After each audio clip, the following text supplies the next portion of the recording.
know that without spending time and committing resources to family stability, our work in achieving educational success will be much more difficult. So we now add mission families to our work, and I am honored and excited to join Raul Torrez and a phenomenal group of community leaders who will be on our Vision Council as we begin to set our strategy and goals. I am humbled at the task in front of us. It won't be easy, and it won't be fast, but I believe it will be the most meaningful and rewarding work that we can do together as a community. We won't recreate any of the great work that is already being done in our community by our nonprofit partners.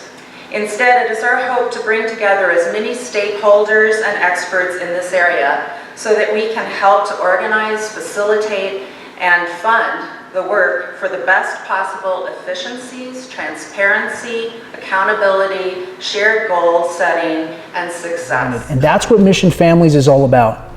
Stabilizing those families, harnessing the collective power and the resources of the people in this room and the broader community to make a real impact, to build the kind of community that I know we all know we can find, that we deserve. But it's going to take real sustained effort. One of the recent studies into the juvenile detention population demonstrates the high incidence of what are called adverse childhood events, or ACEs, in the juvenile detention population in Albuquerque. ACEs, for those of you who don't understand or haven't heard the term before, are instances of physical neglect, emotional abuse, addiction in the household. 76% of the females in juvenile detention right now in Albuquerque have suffered 5 or more ACEs. 5 or more. 86% of the young men in juvenile detention have suffered the same. And I am someone who's spent the better part of my professional life putting people in prison for a very long time. And you know what we never hear? We never hear a story when we're putting someone in prison where they have a pre-sentence report, which is a biography of their life. And it says, this young man grew up in a stable 2-parent household, and he went to a great school, and he had an after-school tutor and a mentor and an engaged parent, and he went to a great college, and then he came back from college, and he picked up a shotgun and he walked into the Circle K and he held it up. Never happens. The story is almost always the same. Oftentimes, it starts with my office.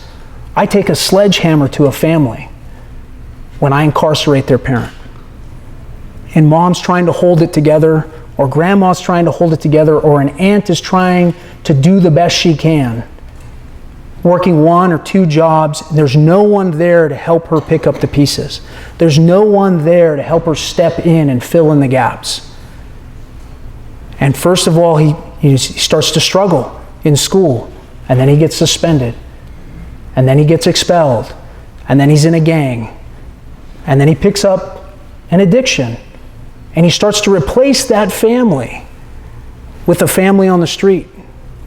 And everything from that moment on is a race against time, because pretty soon he picks up a juvenile charge, and we put him in a juvenile facility.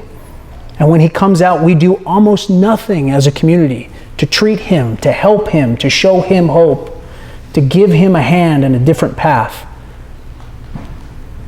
And what do we expect to come from that? You see the results every single day when you pick up the paper. That young man goes back to the streets and the only family he knows, and he picks up a gun. And pretty soon, he has a felony charge and an addiction. And I send him to prison, and I surround him with violent people, and he's introduced to a social network that you don't ever want to see. And we give him a skill set that you don't ever want to know. And we have an untreated addiction, and we take him out of prison and we drop him back in your community. That's the reality that we're living in. The point of Mission Families is to take the work of prosecutors, police officers, and the criminal justice system and make that the last resort.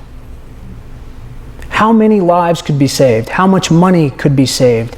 How much hope could we build in this community if we found that young man when he was 5 and 6 and 7? That's the challenge for this group. That's the challenge of mission families. That's why I'm dedicated to this extraordinary opportunity, and I hope you do the same. Thank you so much, Ed, for inviting me to participate in this. Thank you so much.